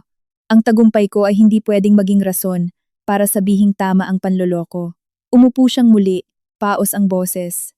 "Natakot akong maghirap ka noon, intindihin mo sana. Ang matakot po na maghirap ako ay hindi lisensya para saktan ako. Pwede niyo akong payuhan, pigilan o pagalitan. Pero wala kayong karapatang magtago ng totoo para magkamali ako ng desisyon." Tahimik siya. Tumayo ako at kinuha ang bag ko. Ang 3 sulat at ang resibo sa loob ay parang kasing bigat ng buong buhay kong nasayang. Pagdating ko sa pinto, lumingon ako. "Nanay, hindi ko nakakalimutan ang utang na loob ko sa inyo. Pero ang utang na loob ay hindi para i-drive ninyo ang buhay ko. Mula ngayon, anak niyo pa rin ako, pero hayaan niyo na akong maging ako." Hindi siya sumagot. Tanging mahinang iyak lamang ang narinig ko mula sa likuran. Naglakad ako sa pasilyo ng building. Ang puting ilaw ay tumatama sa malamig na sahig. Masakit ang puso ko. Pero sa sakit na iyon, may isang hindi nakikitang lubid ang napatid. Wala akong naramdamang tuwa at hindi rin gumaan ng lubusan. Pero sa unang pagkakataon pagkatapos ng 9 na taon, naramdaman kong naglalakad ako gamit ang sarili kong mga paa. Gabi na nang makabalik ako sa ospital. Malamig ang hangin na pumapasok sa mga puno. Papasok pa lang ako sa trauma ward. Nakita ko na si Nanay Corazon sa labas ng room 306, mahigpit na nakakapit sa strap ng kanyang bag. Nang makita ako, nagmadali siyang lumapit. "Elena, tinawag kami ng doktor. Mabilis daw mamaga ang binti ni Carlos kaya kailangan na siyang operahan ngayon din." Natigilan ako. Akala ko bukas pa. Umiling si Nanay Corazon, mapula ang mata. Sabi ng doktor, kapag ipinagpaliban pa, baka mahirapan na siyang maglakad. Nanghihina na ako sa kaba. Dumiretso ako sa station ng mga doktor. Tinitingnan ni Dr. Vergara ang x-ray. Itinuro niya ang binti. Kalmado pero direkta. Mas malala ang tama sa buto kaysa inaasahan natin. Hindi naman ito nakakamatay, pero kapag hinintay pa natin, baka tuluyan siyang mapilay. Ooperahan na namin agad kapag tapos na ang mga papeles. Paano po ang additional cost? Tanong ko. I-bill nyo na po sa akin diretsyo. Tiningnan ako ng doktor. Kaanak po ba kayo ng pasyente? Natahimik ako sandali. Pagkatapos ng 9 na taon ng annulment, ano pa ba ako ni Carlos? Asawa, hindi na. Ibang tao, parang hindi rin. Ako po ang garantor niya. Tumango ang doktor at ibinigay ang chart kay Nurse Abigail. Nang ilabas si Carlos, maputla siya pero gising pa. Nang makita niya ako, bahagyang gumalaw ang labi niya. Elena, bumalik ka. Lumingon ako, hindi mo kailangang magstay rito. Tiningnan ko siya. Ang lalaking naging dahilan ng sakit na ayaw ko ng pangalanan, nakahiga ngayon sa kama ng ospital, nakakast ang binti. 9 na taon na ang nakalipas, pareho silang nanahimik. Ngayon, ayaw kong umalis lalo na't may mga bagay pang hindi nare-resolba. Matagal akong tinitigan ni Carlos. Hindi na siya sumagot at umiwas ng tingin. Nakita kong namula ang gilid ng mga mata niya. Yumuko si Nanay Corazon at hinawakan ang kamay ng anak. Carlos, tatagan mo ha. Kapag tapos ng operasyon mo, ipagluluto kita ng lugaw na may paminta at sibuyas mura. Alam kong palagi mong nirereklamo na matabang akong magluto. Ngayon, dadamihan ko na. Okay ba? Ngumiti ng pilit si Carlos. Kahit matabang pa rin, kakainin ko. Isang simpleng biro, pero napaiyak si Nanay Corazon. Napaiwas ako ng tingin, may nakabara rin sa lalamunan ko. Sa buhay ng tao, sapat nang makakain ka ng luto ng nanay mo. Kahit matabang, isa pa rin itong biyaya. Bago ipasok sa operating room, pumirma mismo si Carlos sa consent form.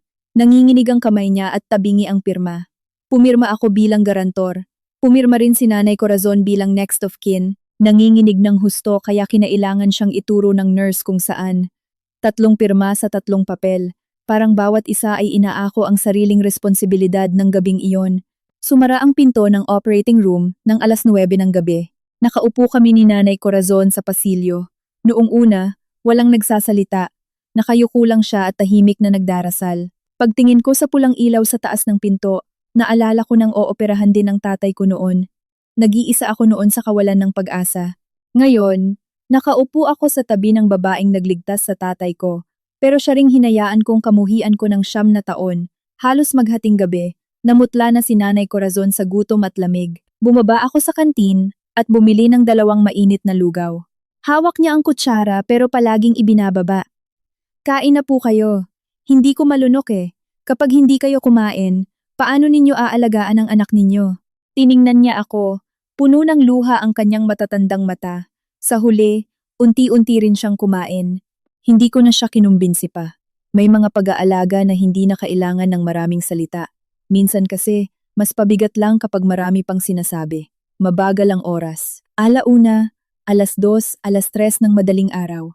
Wala nang tao sa pasilyo, iilan na lang ang mga kamag-anak ng pasyente na nakatulog na sa mga upuan. Hindi ko binuksan ang phone ko. Hindi chinek ang email, at hindi inisip ang 15 milyong pisong kontrata. Sa unang pagkakataon matapos ang maraming taon, nakaupo ako dahil sa isang tao at hindi dahil sa trabaho. Nang mag-uumaga na, namatay ang ilaw sa operating room. Mabilis na tumayo si Nanay Corazon at muntik pang matumba. Inalalayan ko siya. Bumukas ang pinto at lumabas si Dr. Vergara. Tinanggal ang kanyang mask. Pagod pero kalmado ang mukha niya. Successful ang operasyon. Naayos na ang napinsalang buto. Pero mahina pa ang pasyente. Kailangan bantayan sa susunod na 24 oras. Importante ang physical therapy niya pagkatapos nito. Nang marinig ko ang salitang successful, parang may humila sa akin mula sa malalim na bangin. Sa tabi ko, napaupo si Nanay Corazon sa upuan at tinakpan ang mukha. Hindi siya umiiyak ng malakas, nanginginig lang. Salamat sa Diyos, ligtas ang anak ko. Tumayo ako sa tabi niya. Mabigat pa rin ang pakiramdam ko pero hindi na ganoon kalamig noong unang pasok ko sa ospital. 3 araw matapos ang operasyon, inilipat na si Carlos sa regular room. Paalala ng doktor na swerte na naisalba ang binti niya. pero kailangan magtiyaga sa rehab para makalakad ng normal. Mula noon, mas madalas na akong bumibisita sa ospital. Minsan 15 minuto, minsan buong hapon. Hindi ko sinabi sa kumpanya ang totoong dahilan. Inutusan ko na lang si Lian na asikasuhin ang mga urgent files at ipareschedule ang mga hindi importanteng meeting. Nag-text pa si Lian, "Ma'am Elena, ang weird niyo po ngayon. Simula nung naging boss ko kayo, never pa kayong nag-cancel ng meeting dahil sa personal na dahilan." Ngumiti ako nang mapakla ng mabasa ko. Oo nga, kahit ako nagugulat sa sarili ko. ika-10 ng Disyembre, bumili ako ng 2 order ng goto at isang lugaw na may kaunting paminta at sibuyas mura para kay Carlos. Bumili rin ako ng gatas, tuwalya, at ilang malalambot na damit. Hindi naman ganoon kamahal ang mga iyon. Pero nang bitbitin ko ito sa pasilyo, pakiramdam ko mas mabigat pa ito kaysa sa mga kontratang milyon-milyon ang halaga. Pagkakita sa akin ni Nanay Corazon, mabilis siyang tumayo.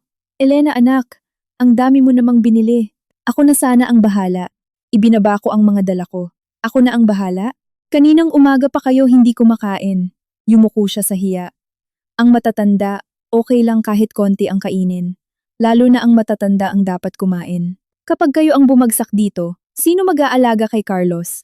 Hinawakan niya ang bowl ng goto, mapula ang mga mata. Pagkatapos ng ilang subo, bigla siyang tumingin sa akin. "Dati, gusto mo ng maraming paminta sa lugaw? Ganoon pa rin ba ngayon?" Natigilan ang kamay ko. 9 taon na. Kahit ako nakalimutan ko na yung ibang habits ko. Pero siya natatandaan pa niya. Binuksan ko ang sachet ng paminta at ibinuhos sa bowl ko. "Opo, ganoon pa rin." Ngumiti si Nanay Corazon. Manipis lang ng ngiti pero nakabawas ito sa lamig ng kwarto. Nakatingin sa amin si Carlos mula sa kama. Hindi siya sumasali sa usapan. Tahimik lang niyang hinila ang kumot hanggang dibdib. Alam kong natouch siya. Ang lalaking dati kasing tigas ng bato, ngayon ay nagiging emosyonal dahil lang sa lugaw na may paminta. Talagang alam ng buhay kung paano tayo baliin sa mga oras na hindi natin inaasahan. Kinahapunan, tinuruan ni Nurse Abigail si Carlos na igalaw ng bahagya ang binti niya. Napapabuntong hininga siya sa sakit, pawis na pawis ang noo niya. Nakatayo si Nanay Corazon sa tabi niya, at panay ang sabi, "Kapag masakit magpahinga ka muna." Umiling si Carlos, "Kapag hindi ako nag-practice, baka habang buhay mo na akong aalalayan. Mas maliit ka pa sa akin, paano mo kakayanin?" Inabutan ko siya ng tuwalya. "Kung masakit, sabihin mong masakit. Wala namang award para sa nagtitiis." Kinuha niya ang tuwalya at ngumiti. "Ang talim pa rin ng dila mo, Elena. Kapag mapurol ang kutsilyo, nakakaiyak lang maghiwa ng sibuyas. Kapag matalas, mabilis." Mahinang tumawa si Nanay Corazon, pero tinakpan niya rin agad ang bibig niya. Baka daw mali ang timing. Gumaan ng kaunti ang ambience, pero hindi ibig sabihin na nawala na ang sakit. Kinagabihan, bumaba si Nanay Corazon para bumili ng gamot. Kami na lang ni Carlos ang naiwan sa kwarto. Tumingin siya sa bintana, mababa ang boses. "Noon, nagkamali ako. Tahimik lang ako. Hindi lang dahil nagpaloko ako. Yung pagpapaloko, katangahan yun. Pwede pang ayusin. Nagkamali ako dahil mas pinairal ko ang ego ko kaysa sa pagiging asawa. Noong kailangan mo ng tapat na salita, pinili kong manahimik. Tiningnan ko ang kamay niyang nakapatong sa kumot. Magaspang na ang kanyang mga kamay. Hindi na tulad ng binata noon na nag-aayos ng rice cooker para sa akin sa maliit naming inuupahang kwarto. Hindi ko pa alam kung mapapatawad ko siya. Tumango siya ng dahan-dahan. "Hindi ko hinihingi na patawarin mo agad ako. Hindi ko rin hinihiling na magkabalikan tayo. Hinihiling ko lang na hayaan mo akong itama ang mali ko sa pamamagitan ng gawa simula ngayon. Kahit mabagal, basta ngayon, hindi na ako tatakbo." Iniwas ko ang tingin ko. Sa labas, may isang punong kahoy na inuuga ng malamig na hangin. May mga bagay na hindi pwedeng tahiin ng simpleng sorry, pero kung marunong yumuko ang tao para aminin ang kasalanan, kahit paano, hindi nalalawak ang punit. Bumalik si Nanay Corazon. Bitbit ang plastik ng gamot. Pagewang-gewang ang lakad niya. Sinalo ko ang dala niya. Tiningnan niya ako at akmang tatawaging anak, pero pinigilan ang sarili. Hindi ako nagsalita. Hinila ko lang ang upuan para makaupo siya. Masikip pa rin ang kwarto. Amoy gamot pa rin. Pero sa loob ko, ang nagbabagang galit ay hindi na ganoon kainit. Mainit pa rin, umaalab pa. Pero sa unang pagkakataon matapos ang 9 taon, naramdaman kong pwede ko na itong ibaba ng kaunti. Makalipas ang mahigit 1 linggo, lalong pumayat si Nanay Corazon. Lumubog ang kanyang pisngi. Nangalumata siya, at ang ubo niya ay parang hangin na pumapasok sa mga siwang tuwing gabi. Minsan pumasok ako, nakita ko siyang nakasandal sa pader, hawak pa rin ang kahon ng gamot ni Carlos pero nakapikit na sa pagod. Dahan-dahan kong kinuha ang gamot. Magpahinga na kayo. Nagulat siya at kumaway. Okay lang po ako, Elena. Sanay na ako. Tinitigan ko siya. Walang nasasanay sa pagod. Nasasanay lang silang tiisin ito. Ngumiti siya ng malungkot. Ang ngiting iyon ay ganoon sa mga babae sa probinsya na buong buhay sinasalo lahat ng hirap. Kahit bibigay na, ayaw pa ring makaabala ng iba. Kinahapunan, inilabas si Carlos para i-check ang sugat niya. Kami na lang ni Nanay Corazon sa loob. Nag-aayos ako ng gamit nang malaglag ang kanyang lumang bag. Nahulog ang mga photocopy, titulo ng lupa, Certificate of Public Planning, Death Certificate ng asawa niya, at Extrajudicial Settlement of Estate. Pinulot ko ito. Bumigat ang pakiramdam ko. Noong nakita ko kayo sa gate, dala niyo na pala lahat ito. Tumango si Nanay Corazon. Pumunta ako kinaumagahan para mangutang. Naisip ko kasi magagawaan ng kalsada yung lupa namin kaya magkaka-value. Pero lahat sila umiling, nakapangalan pa sa asawa ko ang papel. Hindi pa tapos ang hatian ng mana. Nakakaawa pakinggan, pero walang naglabas ng pera. Hinaplos niya ang lukot na papel. Galing ako sa munisipyo, bago pumunta sa kaibigan ko sa Baguio. Kinahapunan, wala na akong mahanap, kaya naisipan kong mamalimos sandali. Nakakahiya, Elena, pero buhay ng anak ko ang nakasalalay. Kailangan kong lunukin ang hiya. Ang salitang anak ay napakahina. This time, hindi ko na itinama. May kinuha siyang plastic envelope mula sa loob ng bag. Inilapag niya ito sa harap ko gamit ang dalawang kamay. May isa pa akong gustong sabihin. Tiningnan ko siya. Ano po ito? Ito yung deed of undertaking na ipinanotaryo ko 3 buwan na ang nakakalipas. Balak ko sanang hanapin ka kapag naayos ko na ang titulo. Hindi ko inaasahang maaaksidente si Carlos. Binuksan ko ang envelope, isang notaryadong dokumento na may selyo. Nakasaad doon na ang lupa nila ay masasakop ng pagpapagawa ng kalsada at estimated na may 3.5 million pesos siyang makukuha. Nangako si Nanay Corazon na kapag nakuha na niya ang pera, ibibigay niya ang bahagi nito para bayaran ang utang na 250,000 pesos plus compensation sa 9 na taong pagpapahirap sa akin dahil sa maling akala. Ibinaba ko ang papel, nabulunan ako. Tingin niyo ba ang reputasyon ko, ang kabataan ko, ang 9 na taong tiwala na nawasak, mababayaran ng pera? Umiling siya at umiyak. Hindi. Alam kong walang halaga ng pera ang makakabayad, pero matanda na ako, nagkamali ako, at wala akong maibibigay kundi ang lupang ito. Hindi ko binibili ang kapatawaran mo. Gusto ko lang humingi ng tawad ng maayos, hindi lang puro salita. Tiningnan ko siya. Ang babaeng ito ay nagligtas sa tatay ko, at nakasakit din sa akin. Kakaiba ang buhay.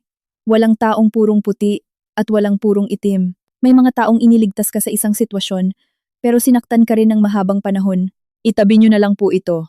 Nagulat siya. Hindi mo tatanggapin? Kailangan pa ni Carlos ng rehab. Kailangan niyo rin ng gamot. Itago niyo na lang para sa pagtanda ninyo. Nabahaling patang bakatatang lasa nga.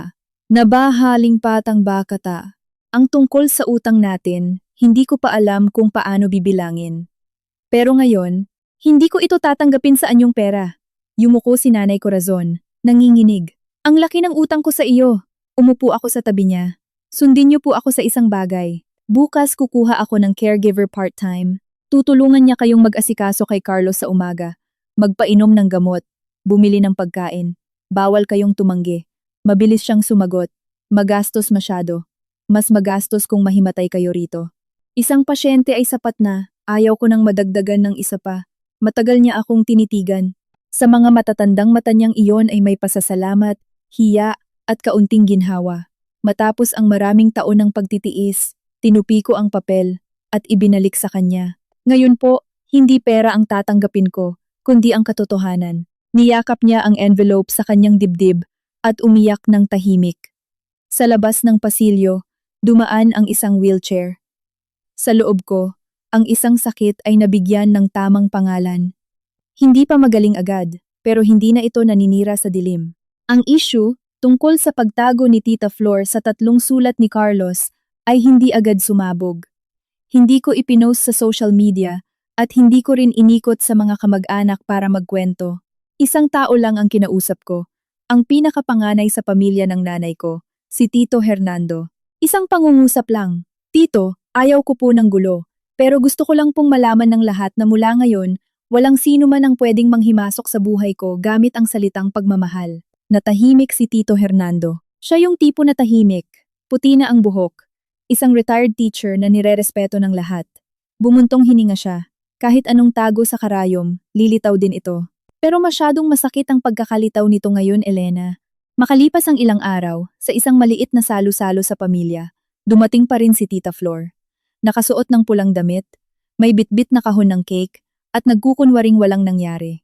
Pag-upo niya, nagsimula na naman siya ng nakasanayan niyang intro. Sinasabi ko sa inyo, ang mga kabataan ngayon, magaling lang kumita ng pera pero makakalimutin. Ibinaba ni Tito Hernando ang tasa niya at tinitigan si Tita Flor. Flor, nagtitipon tayo ngayon para magsalo-salo. Huwag ka nang manghimasok sa buhay ng ibang tao. Natigilan si Tita Flor. Nag-iba ang mukha. Anong ibig niyo sabihin? Mahal ko lang naman ang pamangkin kong si Elena. Seryoso si Tito Hernando. Kung ang pagmamahal mo ay nagkakahalaga ng 9 na taon sa buhay ng isang tao, mas mabuting huwag ka nang magmahal. Hindi dahil nakatatanda tayo ay tayo na ang magdedesisyon sa buhay ng mga anak natin. Tahimik ang buong hapagkainan. Nagkatinginan ang mga kamag-anak, walang umimik para suportahan si Tita Flor. Dati, lahat ng sabihin niya ay may sumasang-ayon para masaya lang. Noong araw na iyon, kahit pagkuha niya ng pagkain, walang kumausap sa kanya. May ilan pang bahagyang inilayo ang upuan nila sa kanya. Hindi ako naramdaman ng tagumpay, pero naramdaman ko ang hustisya. May mga taong hindi nawalan ng pera, hindi nakulong, pero nawalan ng tiwala ng iba. Para sa isang taong nabubuhay sa daldal gaya ni Tita Flor, napakabigat na parusa iyon. Ang nanay ko naman ay inilipat ko sa mas maliit na kondo noong ika-23 ng Disyembre. Malinis ang bagong unit.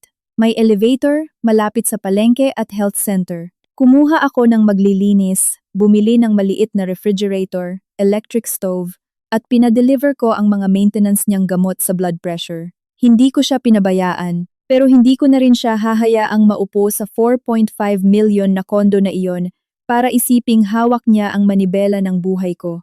Noong lumipat siya, matagal siyang nakatayo sa lumang sala. Tumatama ang sikat ng araw sa bintana, doon sa sofa kung saan sila umuupo ni Tita Flor, habang pinag-uusapan ang buhay ko na parang presyo ng gulay sa palengke. Mahina siyang nagtanong, "Ganito ba talaga kalaki ang galit mo sa akin?" Sagot ko, "Galit po ako, pero hindi lang ito dahil sa galit. Kailangan ko po ng distansya para maintindihan niyo na malaki na ako." Hindi na siya sumagot. Pagsakay sa sasakyan, yakap niya ang bag ng gamot niya, tila mas lalong kumuba ang likod niya. Masakit sa akin na makita iyon. Ang pagiging anak ay hindi nasusukat lang sa limitasyon. Pero kung dahil sa takot na malungkot ang nanay ko ay hahayaan ko siyang kontrolin ako, nagkakasala naman ako sa sarili ko. Sa mga sumunod na araw, bumibisita pa rin ako sa nanay ko. Kada linggo bumibili ako ng gamot, prutas, chinecheck ang bills, at tinatanong siya kung maayos ba ang tulog niya. Pero hindi na ako masyadong nagtatagal para pakinggan ang mga paikot-ikot niyang sumbat. Kapag susubukan niyang sabihin, "Noon kasi anak," pinuputol ko siya ng mahinahon. "Nanay, napag-usapan na po natin yan." Isang gabi, malapit na ang katapusan ng Disyembre, nakauwi na ako galing ospital nang tumunog ang phone ko. Ang nanay ko. Matagal na katahimikan ang bumungad sa akin. Naririnig ko ang tunog ng electric fan at ang mabigat niyang paghinga. Tapos sinabi niya ng napakahina, "Elena, mali ako." 4 na salita lang. Walang paliwanag. Hindi nanisi kay Tita Flor. Hindi ginamit ang salitang pagmamahal. Sa unang pagkakataon, inako ng nanay ko ang kasalanan niya ng buong buo. Umupo ako sa gilid ng kama. Namumula ang mata. Narinig ko po. Humagulgol ang nanay ko. Ang iyak ng isang matanda. Wala nang angas tulad ng mga iyak niya noon kapag gusto niyang makuha ang awa ko. Ngayon, pagod na ito, naliligaw, at totoo. Akala ko ililigtas kita kapag inilayo kita. Hindi ko inakalang gagawin kitang mag-isa sa loob ng maraming taon. Pumikit ako. Masakit pa rin, pero hindi ko na kayang gamitin ang sakit para saksakin pabalik ang nanay ko. Hindi po agad babalik sa dati ang lahat, pero anak niyo pa rin po ako. Humikbi siya at tumahimik. Natahimik din ako. May mga sorry na huli na para burahin ang sugat, pero kahit papaano, binubuksan nito ang pinto para makalabas ang toxic na hangin sa loob. Nang gabing iyon, itinago ko ang 3 sulat ni Carlos sa drawer. katabi ng resibo ng 250,000 pesos. Hindi para magtanim ng galit, kundi para paalalahanan ang sarili ko na ang katotohanan, kahit dumating ng huli, ay dapat ilagay sa tamang lugar. Pagkatapos ng tawag ng nanay ko, hindi tuluyang gumaan ang loob ko, pero nabawasan ang kirot. Ang mga relasyon ay parang nabasag na porselanang mangkok. Hindi na pwedeng bumalik sa dati. Pero kung iingatan mo, pwede pa ring gamitin. Huwag mo lang bubuhusan ng sobrang init na tubig. Si Nanay Corazon naman ay lalong humina. Sabi ng caregiver na kinuha ko, madalas daw siyang umubo sa gabi. Konti ang kain, at palihim na gumigising para i-check ang gamot ni Carlos kahit nakakatayo na ito gamit ang saklay. Isang hapon, pagpunta ko sa ospital, nakita ko siyang nakatulog sa upuan, hawak pa rin ang lugaw na hindi nakain. Pinagmasdan ko siya at sinabing, "Nanay Corazon, doon muna kayo sa bahay ko tumira ng ilang linggo." Nagulat siya at umiling. "Hindi pwede anak, dati mo akong biyenan. Kapag may nakakita sa atin, baka kung ano pa ang isipin nila." Kalmado kong sinabi, "Mahaba ang dila ng ibang tao, nanay. Ngayon tayo ang pinag-uusapan, bukas iba naman. Hindi natin pwedeng hingin ang permiso ng lahat para mabuhay." Tiningnan niya ako, mapula ang mga mata. Sa pagkakataong ito, hindi na siya kumontra. Pag alam ni Carlos, tahimik lang siyang nag-ayos ng mga damit ng nanay niya. Ibinili ng mga gamot at sinabing, "Nanay, magpahinga kayo doon. Kaya ko na po ang sarili ko." Lumipat si Nanay Corazon sa kondo ko noong 26 ng Disyembre. Ang dating malamig na bahay dahil walang tao, biglang nag-amoy pinakuluang luya, lugaw, at mainit na sabaw. Tuwing umaga, nakaupo siya sa bintana at naghihimay ng gulay habang nagpapaalala, "Elena anak, huwag mong kalimutang mag-almusal. Lampas 40 ka na, hindi ka superhero. Kahit si Darna kailangan ng pahinga kapag lowbat na. Ikaw pa kaya?" Natawa ako. "Updated po kayo masyado sa balita." Ngumiti rin siya. Isang mabait, pero nanginginig ng ngiti. Isang maliit na biro lang, pero ginawa nitong parang totoong bahay ang aking malamig na kondo. Hindi nagstay doon si Carlos. Araw-araw siyang bumibisita saglit, nagdadala ng gamot, bumibili ng prutas, o kaya nag-aayos ng tumutulong gripo. Nakasaklay siya pero hindi siya nagpapaalalay. Isang beses, pinapalitan niya ang bumbilya sa kusina at nahihirapan siya dahil sa binti niya. Tiningnan ko siya, "Kailangan mo ba ng tubero?" Ngumiti siya. "Dati akong nag-aayos ng aircon. Kung bumbilya lang tatawag pa ako ng tao, nakakahiya naman sa propesyon ko." Hindi ako sumagot. Naglagay lang ako ng mas mababang upuan para makapahinga siya. Bisperas ng bagong taon, malamig ang hangin sa balcony. Nakatayo si Carlos hindi kalayuan sa akin, nakahawak sa saklay. "Elena, pwede ba akong magtanong? Nakikinig ako. May pag-asa pa ba ako sa iyo?" Tiningnan ko ang mga sasakyan sa ibaba. Ang 9 na taon ay parang isang mahabang biyaheng puro hamog. Minahal ko siya, kinamuhian ko siya, at naisip kong hindi ko na siya gustong makita pa. Ngayon, nakatayo sa tabi niya, ayaw ko nang parusahan kahit sino. Pero ayaw ko ring lokohin ang sarili ko. "Hindi na tayo makakabalik sa dati, Carlos." Tumango siya ng dahan-dahan. "Alam ko, kung magpapatuloy tayo balang araw, hindi na iyon pag-aayos ng dating kasal. Iyon ay magiging simula ng dalawang magkaibang tao base sa katotohanan. Walang tago-tago, walang desisyon para sa iba, walang pananahimik na makakasakit sa isa't isa." Hinigpitan ni Carlos ang hawak sa saklay. "Kaya ko. Ngayon, hindi lang ako mangangako, ipapakita ko sa iyo. Hindi ako umoo, pero hindi ko rin sinabing umalis siya. Para sa akin noong oras na iyon, isa na itong nakabukas na pinto." Bago mag-New Year, naghanda kami ng maliit na hapunan. Nagluto si Nanay Corazon ng bulalo. Ako nagluto ng humba. Tapos si Carlos nagbalot ng lumpiang Shanghai. Yung mga binalot niya, matataba at mukhang unan. Tiningnan ko ang plato ng lumpia. May sariling personality ang lumpia mo. Nag-angat ng tingin si Carlos. "Sabihin mo na lang na pangit, okay lang sa akin." Tumawa si Nanay Corazon hanggang sa lumuha. Hindi malakas ang tawa, pero mainit sa pakiramdam. Sa mesa, may sausawan, may kanin, at umuusok ang bulalo. Hindi marangyang handaan, pero ito ang unang hapunan makalipas ang 9 na taon na hindi ko kailangang magpanggap na okay ako. Pagkatapos ng bagong taon, nagdesisyon akong iparenta ang lumang kondo ng nanay ko. Ginamit ko ang isang bahagi ng pera para itayo ang Arturo Macaraeg Foundation para tulungan ang mga mahihirap na pasyenteng kailangan ng deposito sa ospital. Itinago ko ang resibo ng 250,000 pesos at ang 3 lumang sulat sa drawer. Hindi para magtanim ng galit kundi para maalala. Ang katotohanan, kung ibabaon ng napakatagal, ay tutubong parang tinik sa puso ng isang tao. Gustong bawiin ni Nanay Corazon ang kanyang notaryadong pangako. Sinabi ko lang na ang mabuhay siya nang malusog ang pinakamagandang bayad, at ang paghingi niya ng tawad ay sapat na. Hinawakan niya ang kamay ko, at sa unang pagkakataon, malinaw siyang tinawag akong, anak. Hindi ko binawi ang kamay ko.